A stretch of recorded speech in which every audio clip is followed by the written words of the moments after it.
High babes, welcome back. ലാസ്റ്റത്തെ ലിങ്ക്തിൻ്റെ 8ാമത്തെ എപ്പിസോഡിൻ്റെ തുടക്കത്തിൽ ഡേയ മുല്ലേൻ്റെ ഒരു തണ്ടെടുത്ത് മണത്ത് നോക്കി അവളെ പിടിച്ചൊക്കെ നോക്കി ഭയങ്കര ആസ്വദിച്ച് നിൽക്കുകയാണ്. അങ്ങോട്ടേക്ക് വരുന്ന മോക്ക് എപ്പോഴും ചെയ്യുന്ന കണക്ക് കൈവച്ചിട്ട് അവനെ കാണാൻ പറ്റുന്നുണ്ടോ എന്ന് നോക്കുന്നുണ്ട്. ആ മാരത്തൺ ഓടുന്ന സമയത്ത് ഫുള്ളായിട്ട് കാണുന്നില്ല എന്ന് പറഞ്ഞായിരുന്നല്ലോ, അത് ടെസ്റ്റ് ചെയ്യാൻ വേണ്ടിയിട്ട്. ഫുള്ളായിട്ട് ബ്ലാങ്ക് അല്ലെങ്കിലും മുന്നത്തേനെക്കാട്ടും കൂടുതലായിട്ട് ബ്ലാങ്ക് ആയിട്ടാണ് ഡേയ്ക്ക് ഇപ്പം കാണാൻ പറ്റുന്നത്.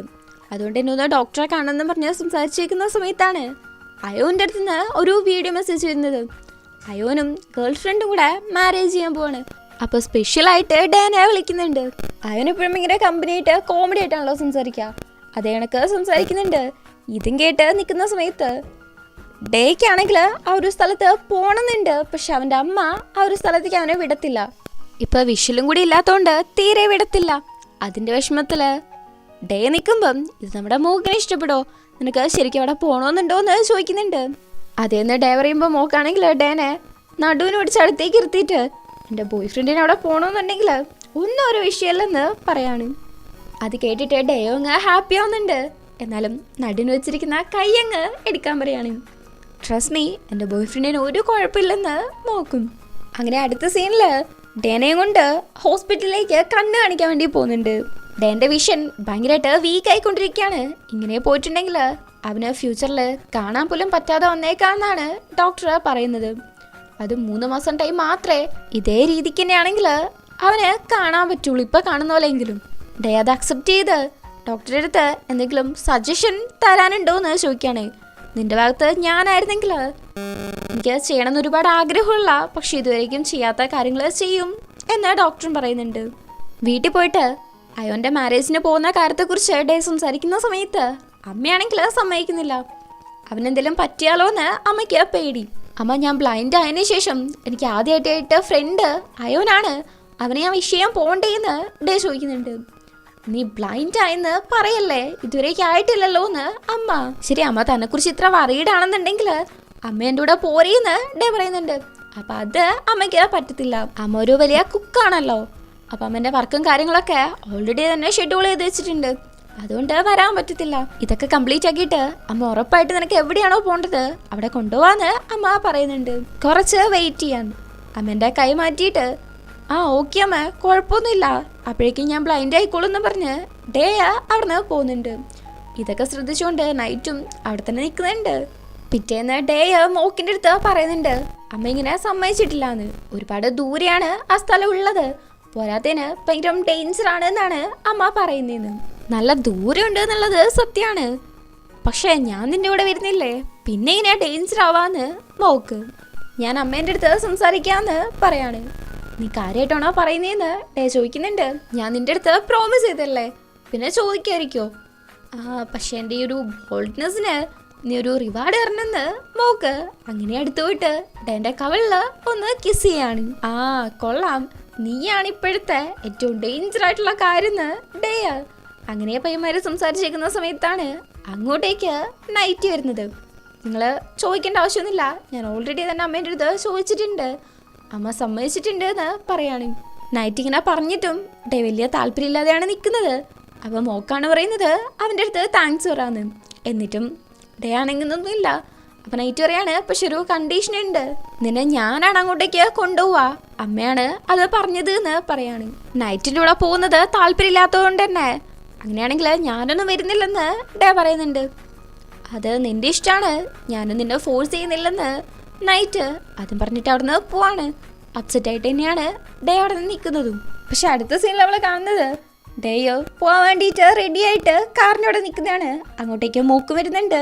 സാധനമൊക്കെ എടുത്ത് വെച്ചിട്ട് അയോന് കൊടുക്കാനുള്ള ബുക്ക് എടുത്തു വെച്ചോ എന്ന് ചോദിക്കുന്നുണ്ട്. എടുത്തൊക്കെ വെച്ചു, പക്ഷെ അതെൻ്റെ ഫേവറേറ്റ് ആയിട്ടുള്ള ബുക്കാണ്, അതാണ് വിഷമെന്ന് ഡേ. എന്നാലും കുഴപ്പമില്ല, എൻ്റെ ചേട്ടന് വേണ്ടിയല്ലേ എന്ന് പറഞ്ഞുകൊണ്ടിരിക്കുകയാണ്. ഞാൻ വിചാരിച്ചു എനിക്ക് മാത്രമാണ് ആ സ്ഥാനം എന്ന് മോക്ക്. നിനക്ക് എൻ്റെ ചേട്ടനാവാനാണോ താല്പര്യം എന്ന് ഡേ. അഫ്കോഴ്സ് എനിക്ക് ബോയ് ഫ്രണ്ട് ആയാൽ മതിയെന്ന് മോക്ക്. നിനക്ക് വേണ്ടി ഞാനൊരു സംഭവം മേടിച്ചിട്ടുണ്ട് എന്ന് പറഞ്ഞ് മോക്ക് അവൻ മേടിച്ച കപ്പൽ കീ ചെയിൻ കൊടുക്കാണ്.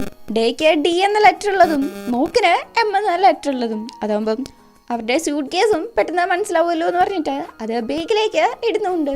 ഈ സമയത്ത് ഡേ ആണെങ്കിൽ നിനക്ക് ഇങ്ങനത്തെ ക്യൂട്ടായിട്ടുള്ളൊരു വശം ഉണ്ടാവുമെന്ന് ഞാൻ വിചാരിച്ചേ ഇല്ലെന്ന് പറയാണ്. മോക്ക് ആദ്യമൊക്കെ ഭയങ്കര റഗഡായിട്ടുണ്ടായിരുന്നാണല്ലോ. അഫ്കോഴ്സ് ബേബ്, എങ്ങനെ ഇല്ലാതിരിക്കുന്നു നോക്കും. അപ്പാണ് അങ്ങോട്ടേക്ക് നൈറ്റ് വരുന്നത്. നൈറ്റും ഡേയും തമ്മിൽ തീരെ ചർച്ചയില്ലല്ലോ. ഫ്രണ്ട് സീറ്റിലിരിക്കാൻ വേണ്ടിയിട്ട് നൈറ്റ് പറയുന്ന സമയത്ത് എനിക്കൊന്നും പറ്റത്തില്ലെന്ന് ഡേ. നീ ഫ്രണ്ടിൽ ഇരുന്നിട്ടില്ലെങ്കിൽ ഞാൻ വരത്തില്ലെന്ന് നൈറ്റ്. അപ്പം മോക്കാണ് ഒരു വിധത്തിൽ ഡേനെ ആശ്വസിപ്പിച്ച് ഫ്രണ്ടിലേക്ക് കൊണ്ടുപോകുന്നത്. അപ്പോഴും ഡേ ആണെങ്കിൽ ഭയങ്കര കലിപ്പില്. എന്തുകൊണ്ടാണ് ഞാനിവിടെ ഫ്രണ്ടിൽ ഇരിക്കേണ്ടതെന്നറിയോ? ബ്ലൈൻഡ് ആയതുകൊണ്ടാണെന്ന് പറയാണ്. പിന്നെ മോക്കാണ് ആശ്വസിപ്പിച്ച് അകത്തേറ്റിരുത്തുന്നത്. അവര് പോയിക്കൊണ്ടിരിക്കുന്ന സമയത്ത് നൈറ്റ് ഡേൻ്റെ അടുത്ത് ചോദിക്കുന്നുണ്ട്, നിനക്ക് ചൂടെടുക്കുന്നുണ്ടോ, ടെമ്പറേച്ചർ കുറച്ചിടണോന്ന്. എവിടെ മൈൻഡ് ആക്കണ്ടാണ് ഡേ ഇരിക്കുന്നത്. ഡേക്ക് ചൂടെടുക്കുന്നുണ്ടെന്ന് മനസ്സിലാക്കിയിട്ട് മോക്കാണ് പറയുന്നത്, എനിക്കും ചൂടെടുക്കുന്നുണ്ട്, കുറച്ചിട്ടേക്കുന്നു. പിന്നെ ഡേ പറയുന്നത്, എനിക്ക് ഒന്ന് ബാത്റൂം പോകണം, എവിടെയെങ്കിലും ഒരു പെട്രോൾ പമ്പ് ഉണ്ടെങ്കിൽ ഒന്ന് നിർത്താൻ വേണ്ടിയിട്ടാണ്. വളരെ പൊളൈറ്റ് ആയിട്ട് തന്നെയാണ് നൈറ്റ് ചോദിക്കുന്നത്, കുറച്ചേരം ഒന്ന് വെയിറ്റ് ചെയ്യാവോ, നല്ലൊരു പെട്രോൾ പമ്പ് കണ്ടുപിടിച്ച് അവിടെ പോവാന്ന്. ഈ നാച്ചുറൽ കോളിംഗ് ഒക്കെ സ്റ്റാൻഡേർഡ് ആയിട്ടുള്ള സ്ഥലത്ത് പോകാൻ വേണ്ടിയിട്ട് കുറച്ച് വെയിറ്റ് ചെയ്ത് നിൽക്കാനൊക്കെ പറഞ്ഞാൽ അത് ഇങ്ങനെ തടഞ്ഞു വെക്കാൻ പറ്റുന്ന കാര്യമല്ലല്ലോ. ഒന്നാമത് അത് നമുക്ക് ഇഷ്ടപ്പെടാത്ത ആളും കൂടെ പറഞ്ഞിട്ടുണ്ടെങ്കിൽ എങ്ങനെ ഉണ്ടാവും. അതേപോലെ ഡേയും ദേഷ്യം പിടിച്ച് തന്നെയാണ് ഇരിക്കുന്നത്. അപ്പോഴും മോക്കിനെയാണ് പറയുന്നത്, എന്തായാലും അടുത്ത കാണുന്ന പെട്രോൾ പമ്പിൽ അങ്ങ് നിർത്തിയേക്കുന്നത്. അങ്ങനെ നൈറ്റ് അടുത്ത കാണുന്ന പെട്രോൾ പമ്പിൽ നിർത്തുന്നുണ്ട്. നോക്കുമ്പോൾ അത് കുറച്ച് പഴയ ബാത്റൂമാണ്, നിനക്ക് ഇവിടെ തന്നെ പോണോന്ന് നൈറ്റ് ചോദിക്കുന്നുണ്ട്. അങ്ങനെ എന്തായാലും അവിടെ അംഗവൈകല്യമുള്ളവർക്ക് വേണ്ടിയിട്ടുള്ള ബാത്റൂം ഉണ്ട്, അതിൻ്റെ സൈൻ അവിടെ ഉണ്ട് എന്ന് പറഞ്ഞു കൊടുക്കുകയാണ്. ഇത് കേട്ടിട്ട് ഡേക്കാണെങ്കിൽ ഭയങ്കരമായിട്ട് അങ്ങ് ദേഷ്യം വരുവാണ്. ശരിയാണ്, ഞാൻ ബ്ലൈൻഡ് ആണ്, അതെനിക്കറിയാം, ഇങ്ങനെ എടുത്തെടുത്ത് പറയേണ്ട കാര്യമില്ലെന്ന് പറയാണ്. നൈറ്റ് ശരിക്കും അങ്ങനെ വിചാരിച്ചിട്ടല്ല പറഞ്ഞത് എന്ന് പറയാൻ ശ്രമിക്കുന്നുണ്ടെങ്കിലും ഡേ അത് കേൾക്കാൻ കൂട്ടാക്കുന്നില്ല. ഞാൻ ബ്ലൈൻഡ് തന്നെയാണ്, പക്ഷെ എനിക്ക് ഇടയ്ക്ക് കണ്ണ് കാണാൻ പറ്റും, അതും സ്വപ്നത്തിലാണ്. അത് സ്വപ്നമാണെന്ന് മനസ്സിലാക്കുമ്പം എനിക്ക് എന്തോരം ഫീൽ ആവുമെന്നറിയോ എന്നൊക്കെ പറഞ്ഞാൽ ഭയങ്കര ഫീൽ ചെയ്ത് ഡേ സംസാരിക്കുന്നുണ്ട്. പക്ഷെ അത് സംസാരിക്കുന്നതും ഭയങ്കര ദേഷ്യത്തിൽ തന്നെയാണ്. ഇങ്ങനെ കുറെ കാര്യങ്ങൾ സംസാരിച്ച് ഞാൻ ബ്ലൈൻഡ് ആയിട്ടുള്ളവരുടെ ബാത്റൂമിൽ തന്നെ പൊക്കളാന്ന് പറഞ്ഞ് ഇറങ്ങി അങ്ങ് പോവാണ്. മോക്ക് ഡേനെ സമാധാനിപ്പിക്കാൻ വേണ്ടിയിട്ട് പുറകെ പോകുന്നുണ്ട്. നൈറ്റ് ആണെങ്കിലും അങ്ങനെയൊന്നും വിചാരിച്ചിട്ടില്ലല്ലോ, വിഷമിച്ചാണ് ഇരിക്കുന്നത്. ഡേ ആണെങ്കിൽ ബാത്റൂമിൽ പോയിട്ട് ആകെപ്പാടെ ഫ്രസ്ട്രേറ്റഡ് ആയിട്ടാണ് ഇരിക്കുന്നത്.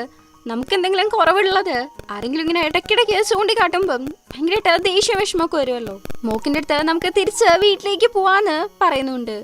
അപ്പം മോക്കാണെങ്കിൽ നോക്കുമ്പം ഒരു വാൻ കാണുന്നുണ്ട്. ഇവരെങ്ങോട്ടേക്കാണോ പോകാൻ ഉദ്ദേശിക്കുന്നത് ആ സ്ഥലത്തേക്ക് പോകുന്ന വാൻ. അത് കണ്ട് കാര്യമായിട്ട് ആലോചിച്ച് നേരെ ആ ഒരു വാനിന്റെ അടുത്തേക്ക് പോകുന്നുണ്ട്. അടുത്ത സീനിൽ നോക്കുമ്പം ഡേ ഭയങ്കര പേടിച്ച് ആ ഒരു വാനില് ഇരിക്കാണ്. കുറച്ച് കഴിയുമ്പാണ് അങ്ങോട്ടേക്ക് മോക്ക് വരുന്നത്. രണ്ടുപേരും കൂടെ ആ വാനില് പോവാൻ ഉദ്ദേശിച്ചാലും സാധനമൊക്കെ വേണല്ലോ, അതെടുക്കാൻ വേണ്ടിയിട്ട് പോയതാണ്. നീ വരുന്ന സമയം കൊണ്ട് ഞാൻ പേടിച്ചു പോയായിരുന്നു. നീ വല്ലതും വരാണ്ട് ഇവര് വല്ലതും വണ്ടി എടുത്ത് പോയിരുന്നെങ്കിൽ ഞാൻ എന്താക്കിയേനെന്ന് ഡേ. ഞാൻ പറഞ്ഞിട്ടില്ലേ നിനക്ക് ഞാനുണ്ട്, അതുകൊണ്ട് ഒന്നും പേടിക്കണ്ടെന്ന് മോക്ക്. എന്നിട്ട് കൊണ്ടുവന്ന ബാഗില് കാര്യങ്ങളൊക്കെ ഉണ്ടോന്ന് നോക്കുകയാണ്. അപ്പോഴാണ് ശ്രദ്ധിക്കുന്നത് അതില് കുറച്ച് പൈസ ഉള്ളത്. അപ്പോഴേക്കും നൈറ്റിന്റെ അടുത്ത് നിന്ന് മെസ്സേജും വരുന്നു, ആകപ്പാടേൻ്റെ അടുത്ത് ഈ ഒരു പൈസ മാത്രമേ ഉള്ളൂ, അഥവാ ഞാൻ വിളിക്കുകയാണെങ്കിൽ എന്തായിട്ടും കോൾ എടുക്കണം, അർജന്റായിട്ടുള്ള കാര്യമായിരിക്കുമെന്ന്. ഈ ഒരു പൈസയും മെസ്സേജും കണ്ടിട്ടുള്ള മോക്കിന്റെ ഫേസ് വെച്ചിട്ട് നൈറ്റ് മോക്കിന്റെ അടുത്ത് പറയാതെയാണ് ആ ഒരു ബാഗ് എടുത്തിട്ട് വന്നിട്ടുള്ളത്. എന്നിട്ടും നൈറ്റ് അതറിഞ്ഞ് ആ പൈസ അതിൻ്റെ ഉള്ളിൽ വെച്ചിട്ടുണ്ട്. അപ്പൊ അവന്റെ മനസ്സ് എത്രത്തോളം നല്ലതാണ്. എന്നിട്ടുണ്ടേക്ക് എന്തിനാണ് ഇത്രത്തോളം ദേഷ്യം നൈറ്റിന്റെ അടുത്ത് എന്നാണ് മനസ്സിലാവാത്തത്. അങ്ങനെ സീൻ കട്ട് ചെയ്ത് കുറച്ച് കഴിയുമ്പം മോക്കിന്റെ മേത്തിടുന്ന് ഡേ ഉറങ്ങുകയാണ്. വാനാണെങ്കിൽ റിപ്പയർ ആയിട്ട് അവിടെ ഇരിക്കുകയാണ്. അരമണിക്കൂറോളായിട്ട് നന്നാക്കാൻ ശ്രമിച്ചുകൊണ്ടിരിക്കുകയാണ്. പക്ഷെ കാര്യമൊന്നും നടക്കുന്നില്ല. ഇവർ ഏകദേശം ആ ഒരു സ്ഥലത്ത് എത്താറായിട്ടുണ്ട്. ഇങ്ങനെ ഇവിടെ വെറുതെ വെയിറ്റ് ചെയ്യാണ്ട് നമുക്ക് പോയാലോ എന്ന് മോക്ക് ചോദിക്കുന്നുണ്ട്. പക്ഷെ എങ്ങനെ പോണം എന്നുള്ളൊരു ചോദ്യം ഉണ്ടല്ലോ. മോക്ക് നോക്കുമ്പം അവിടെ വേറൊരു വണ്ടിയാണ്, ഈ ഓട്ടോ കണക്കുള്ള എന്തൊരു വണ്ടി. നേരെ രണ്ടുപേരും കൂടെ അതിൽ കയറുന്നുണ്ട്. പോയിക്കൊണ്ടിരിക്കുന്നതിൻ്റെ ഇടയ്ക്ക് ഡേ മോക്കിൻ്റെ അടുത്ത് ചോദിക്കുന്നുണ്ട്, മോക്കിന് അവൻ്റെ അച്ഛനെ മിസ് ചെയ്യുന്നുണ്ടോന്ന്. ഇല്ല, ഞാൻ കുഞ്ഞായിരിക്കുമ്പോൾ തന്നെ അച്ഛൻ മരിച്ചു, പ്രത്യേകിച്ച് ഓർമ്മകളൊന്നും ഇല്ലാത്തതുകൊണ്ട് മിസ് ചെയ്യുന്നൊന്നും ഇല്ലെന്ന് മോക്ക്. ഡേൻ്റെ അച്ഛനും അമ്മയും കുറെ മുന്നേ തന്നെ ഏകദേശം ഡേക്ക് ഒരു 5 വയസ്സുള്ളപ്പോൾ തന്നെ ബ്രേക്കപ്പ് ആക്കിയതാണ്. അതിനുശേഷം അച്ഛൻ്റെ അടുത്ത് നിന്ന് അമ്മ അവനെയും കൂട്ടിയിട്ട് ബാങ്കോക്കിലേക്ക് വന്നു എന്നുള്ള കാര്യം ഡേ പറയുന്നുണ്ട്. ഇത് കേട്ടിട്ട് മോക്ക് ചോദിക്കുന്നുണ്ട്, അപ്പൊ നീ ഒരു വില്ലേജ് ബോയ് ആണോ, ഏതാ സ്ഥലം എന്ന്. പക്ഷെ ആ സമയത്ത് ഡേ കുറച്ച് മൂഡ് ഓഫ് ആയിട്ടാണ് ഇരിക്കുന്നത്. അങ്ങനെ കുറച്ച് കഴിയുമ്പോൾ തന്നെ ഇവർക്ക് എത്തേണ്ട സ്ഥലത്തേക്ക് എത്തുന്നുണ്ട്. മോക്കാണെങ്കിൽ ഡേന്റെ തലയിടിക്കാണ്ട് സേഫ് ആയിട്ടൊക്കെയാണ് അവർ വണ്ടിയിൽ നിന്ന് ഇറക്കുന്നത്. ഇവരിറങ്ങിയ സ്ഥലത്ത് നിന്ന് കുറച്ചും കൂടെ പോയാലേ അയോന്റെ വെഡിങ് നടക്കുന്ന സ്ഥലത്തെത്തുള്ളൂ. അപ്പൊ പയ്യന്മാരാണെങ്കിൽ നേരെ ഒരു ബീച്ചിലേക്കാണ് ആദ്യം പോകുന്നത്. ഡേ ആണെങ്കിൽ ഭയങ്കര ഹാപ്പി ആയിട്ട് ആ ഒരു സ്ഥലമൊക്കെ ഫീൽ ചെയ്ത് ഭയങ്കര ഹാപ്പി ആയിട്ട് കടലിന്റെ അടുത്തേക്ക് പോകുന്നുണ്ട്. ഇവരിങ്ങനെ ഹാപ്പി ആയിട്ട് നിൽക്കുന്നതിനെ കണ്ടിട്ട് മോക്കും ഭയങ്കര ഹാപ്പി ആയിട്ടാണ് അത് നോക്കിയിരിക്കുന്നത്. മോക്കും ഡേന്റെ അടുത്തേക്ക് പോകുന്നുണ്ട്. അപ്പൊ ഡേ ആണെങ്കിൽ കടലിനെ കുറിച്ച് പറയാണ്. എന്റെ മുന്നില് നീല നിറത്തിലുള്ള ഒരു കടലാണുള്ളത്. തിരമാല അത്ര സ്ട്രോങ് അല്ല, സോ നല്ല പീസ്ഫുൾ ആയിട്ടുള്ള ഒരു കടലാണ്. എന്റെ ഇടതുവശത്തായിട്ട് സൂര്യനെ അസ്തമിക്കാൻ തയ്യാറെടുത്തോണ്ടിരിക്കാണെന്ന് ഡേ പറയുന്നുണ്ട്. അങ്ങനെ ഭയങ്കര ഹാപ്പി ആയിട്ടാണ് ഡേ നിൽക്കുന്നത്. അത്ര ഹാപ്പി ആയിട്ട് ഡേ നിൽക്കുമ്പം മോക്കിന് അതിനേക്കാളും സന്തോഷം. മോക്ക് ചോദിക്കുന്നുണ്ട് വെള്ളത്തിന് ചൂടാണോ തണുപ്പാണോ എന്ന് അറിയണ്ടേന്ന്. അങ്ങനെ അടുത്ത സീനില് പയ്യന്മാര് ഡ്രസ്സ് മാറിയിട്ട് നേരെ കടലിലേക്ക് പോവാണ്. മേത്ത വെള്ളമൊക്കെ ആക്കിയിട്ട് ഭയങ്കര ഹാപ്പി ആയിട്ട് കുറെ നേരം അങ്ങനെ കളിക്കുന്നുണ്ട്.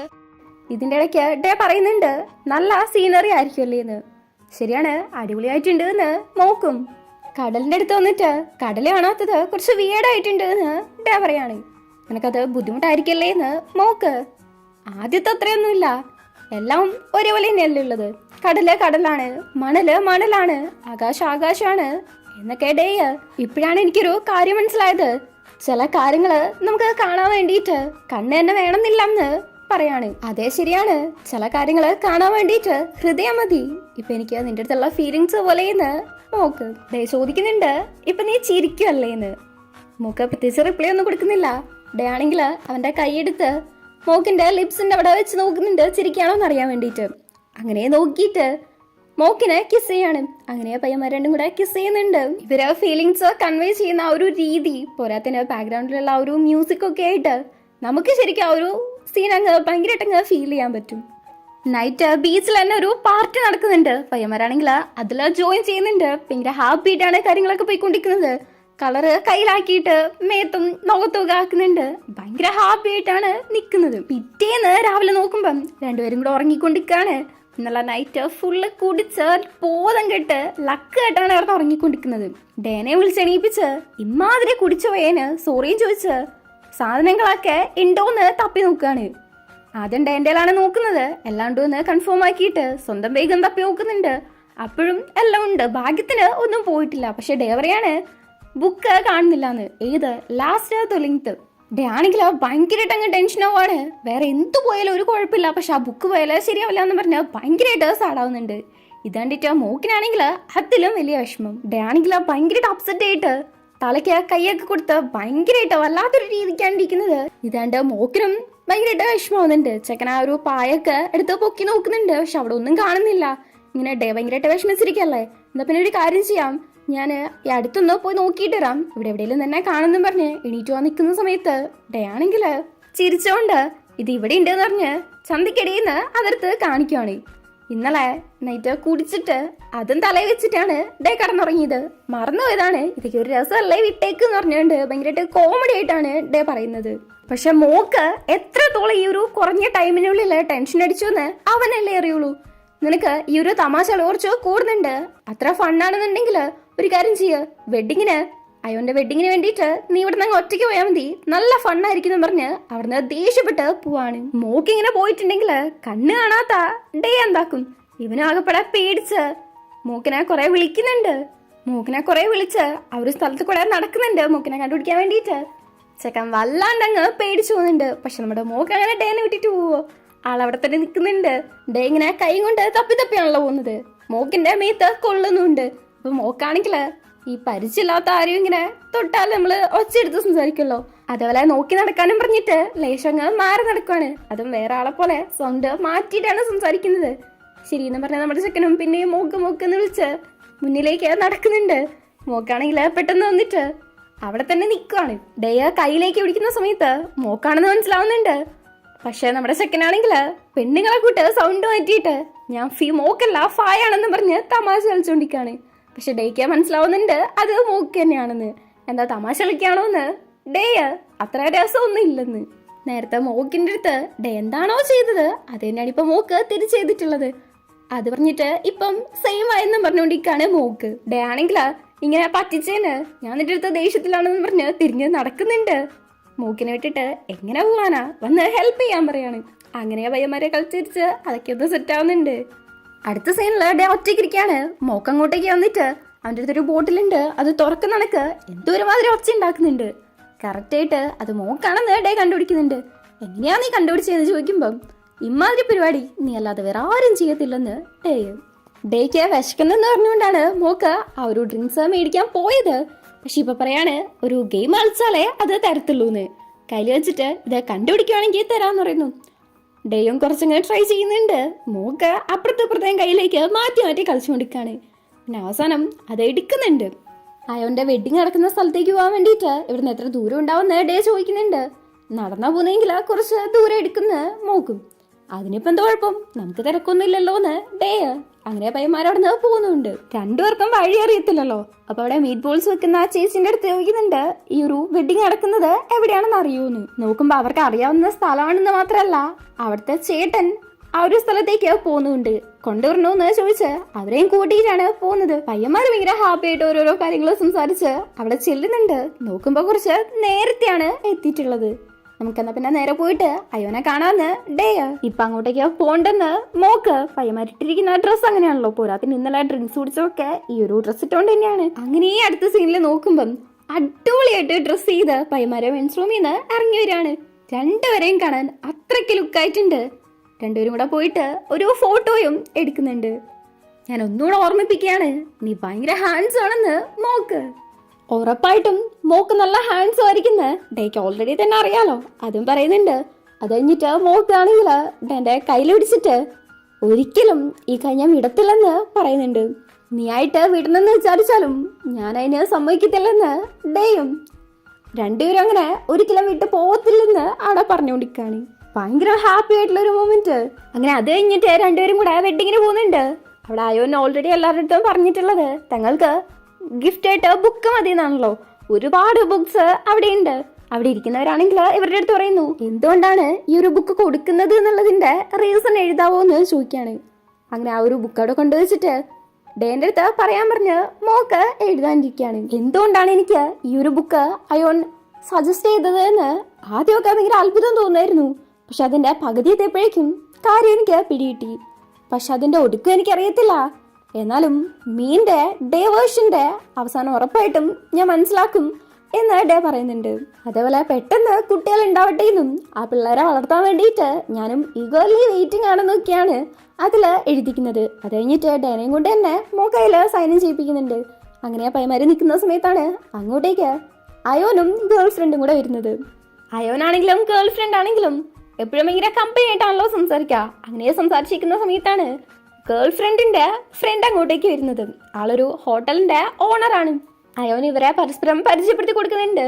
അത് കഴിഞ്ഞിട്ട് വെഡിങ്ങിന്റെ ഓരോരോ കാര്യങ്ങളാണ്. അയോന്റെ അടുത്തും ഗേൾ ഫ്രണ്ടിന്റെ അടുത്തും ഹോസ്റ്റ് ചോദിക്കുന്നുണ്ട് എങ്ങനെയാണ് അവര് ഇഷ്ടപ്പെട്ടതെന്ന്. സഡൻ ആയിട്ടാണ് അവര് ഇഷ്ടം ഉണ്ടായത്. ആ ഒരു റണ്ണിങ് കോമ്പറ്റീഷന്റെ ഗൈഡായിട്ടാണ് ഞാൻ അവൾ ആദ്യം കണ്ടത്. അവളുടെ വോയിസിനെ ഞാൻ പ്രണയിക്കാൻ തുടങ്ങിയതാണ് അയോൻ പറയുന്നത്. ഇത്ര ഹാൻഡ്സ് ആയിട്ടൊരു പയ്യൻ എന്നെ നോക്കുമെന്ന് എനിക്ക് നല്ല പേടിയുണ്ടായിരുന്നു. ഞാനും കുറെ എഫേർട്സ് ഒക്കെ ഇട്ടിട്ടുണ്ട് എന്ന് അവളും. രണ്ടുപേരും ഭയങ്കര ജോളിയായിട്ടാണ് സംസാരിക്കുന്നത്. ഹോസ്റ്റ് ചോദിക്കുന്നുണ്ട് അവരുടെ റിലേഷൻഷിപ്പില് എന്തെങ്കിലും പ്രശ്നം ഉണ്ടായിരുന്നു എന്ന്. അയോന് കണ്ണ് കാണാത്തത് ഒരു പ്രശ്നമായിട്ടാണ് എല്ലാരും കാണുന്നത്.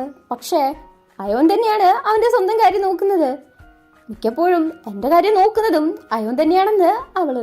ഇങ്ങനൊരു റിലേഷൻഷിപ്പില് ഇങ്ങനൊരു കാര്യങ്ങളൊന്നും വലിയ ബാരിയർ അല്ലെന്ന്. അല്ലേലും ഒരു ഭാരമായി കണ്ടിട്ടുണ്ടെങ്കിൽ എല്ലാം ബുദ്ധിമുട്ടായിരിക്കും. ഇഷ്ടത്തോടെ കണ്ടിട്ടുണ്ടെങ്കിൽ എല്ലാം രസമായിരിക്കും, എളുപ്പമായിരിക്കും, ഒരു പ്രത്യേക ഭംഗി അതിനുണ്ടാവും. ഈ സമയത്ത് നമ്മുടെ മോക്ക് ഭയങ്കര സ്നേഹത്തോടെ ഡേന്റെ കയ്യിലേക്ക് പിടിക്കുന്നുണ്ട്.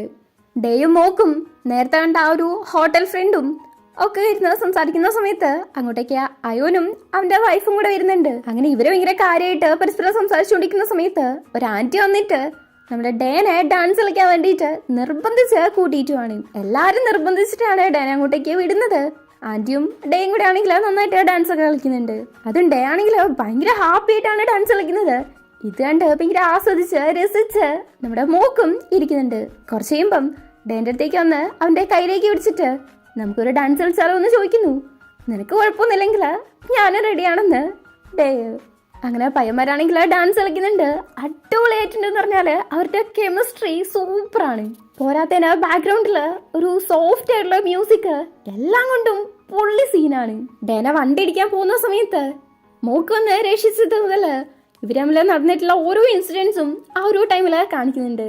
ആ ഒരു കിസ് ചെയ്തത്, അതുപോലെ വീഴാൻ പോയപ്പോ താങ്ങി പിടിച്ചതെന്ന് തുടങ്ങിയിട്ട് ഒരുപാട് ഇവരാദ്യം മുതല് കണ്ടപ്പോ മുതലുള്ള ഒരുപാട് സീൻസ് കാണിക്കുന്നുണ്ട്. ഇതിന്റെയൊക്കെ കൂടെ പയ്യന്മാര് ഭയങ്കര ഹാപ്പി ആയിട്ട് ഡാൻസ് ഒക്കെ കളിക്കുന്ന കാണുമ്പം ഒരു പ്രത്യേക ഫീലാണത്. വൺ പാം ഡിസ്റ്റൻസ് എന്നാണ് ആ ഒരു സോങ്ങിന്റെ പേര്. അതിനെക്കുറിച്ചൊക്കെ സംസാരിച്ച് ഭയങ്കര ഹാപ്പി ആയിട്ട് പയ്യന്മാര് നിൽക്കുന്ന സമയത്താണ് അങ്ങോട്ടേക്ക് ഒരാൾ വന്ന് ഡേന്റെ അടുത്ത് സംസാരിക്കുന്നത്. ഞാൻ നിന്റെ അച്ഛനാണെന്നാണ് പറയുന്നത്. കുറച്ച് ഷോക്കായിട്ടാണ് ഡേ അത് കേട്ടിട്ട് നിൽക്കുന്നത്. അങ്ങനെ ഈ ഒരു സീൻ കാണിച്ചുകൊണ്ടാണ് നമ്മുടെ എപ്പിസോഡ് കഴിയുന്നതെങ്കിലും ഒരു എപ്പിലോഗും കൂടി ഉണ്ട്. ഡേ മ്യൂസിക് വായിച്ചുകൊണ്ടിരിക്കാണ്. അതും ഭയങ്കര ഭംഗിയില് കേൾക്കുമ്പോ തന്നെ മെൽറ്റ് ആയി പോവും. അത്രയ്ക്ക് ഭംഗിയിലാണ് വായിച്ചുകൊണ്ടിരിക്കുന്നത്. വാവ്, എന്ത് ഭംഗിയാണ് ഇത്! നീ തന്നെയാണോ വായിച്ചത് എന്ന് മോക്ക്.